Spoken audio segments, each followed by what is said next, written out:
And it just so happens that this was about 12 days before a horrible and terrible event happened in New York City.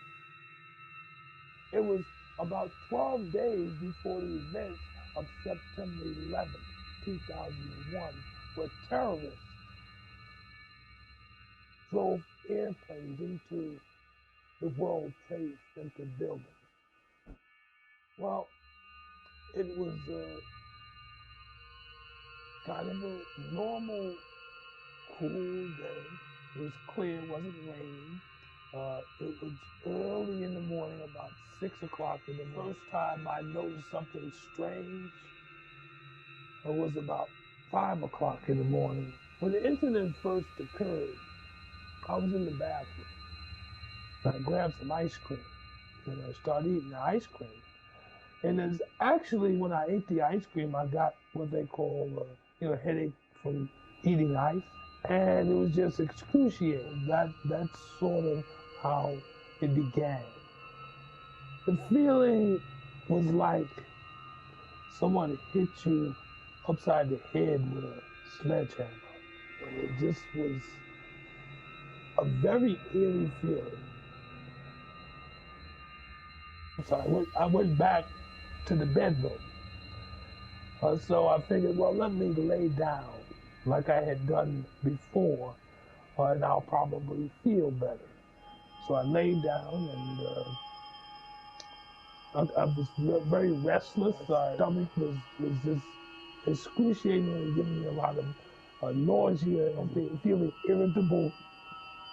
And I jumped up, just couldn't relax. It just was just driving me crazy. After I jumped up, I went to the end of the bed. By the time I got to the end of the bed, I fell to the floor. And when I fell to the floor, I realized I couldn't move. I couldn't move the lower part of my body. My fiance had jumped out of the bed and was asking what was wrong. And as I was trying to speak, it's like somebody turned the light switch and it completely cut off my voice. And I couldn't speak. And I felt I couldn't hardly breathe. Couldn't stand up. I couldn't feel the lower part of my body. I felt that this was the moment I was going to die. My fiance Barbara came over to me while I was down on the floor, and I couldn't answer her. I couldn't talk to her. And she got on the phone and she called for an ambulance and called for the police to come. I felt helpless, and so I was there on the floor waiting for the ambulance to get there. And, well, when they finally got me up and they grabbed me by the rear of my pants, carried me to the ambulance, and my son and my fiance got in the ambulance with me. When I was in the ambulance, I really felt that this was the end. When I first got to the hospital and they wheeled me in, looking up at the lights and the ceilings, because it was a place that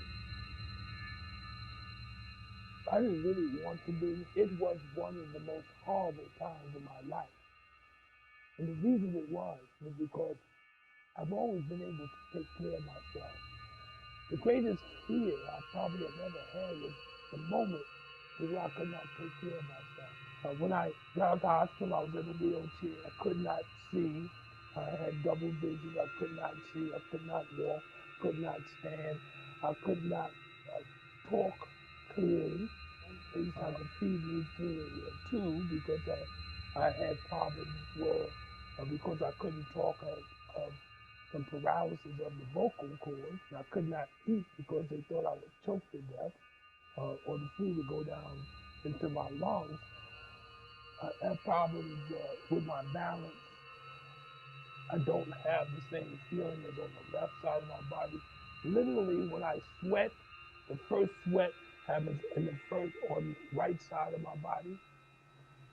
I have delayed reactions when I touch something hot or cold. By the time I feel it, I'm either burnt or realize this is awfully cold. And so as the days went on, I realized, well, maybe I'm not going to die. So therefore, I have to prepare to live. And so one day, I threw away, I got rid of my wheelchair before I could walk. And I struggled with my walker. Got tired of that because I was determined to be able to allow my wife to be and my son to get back to a normal life. And for me to get back to a normal life and deal with the tragedy that had happened. Eventually, I gave up the walker too.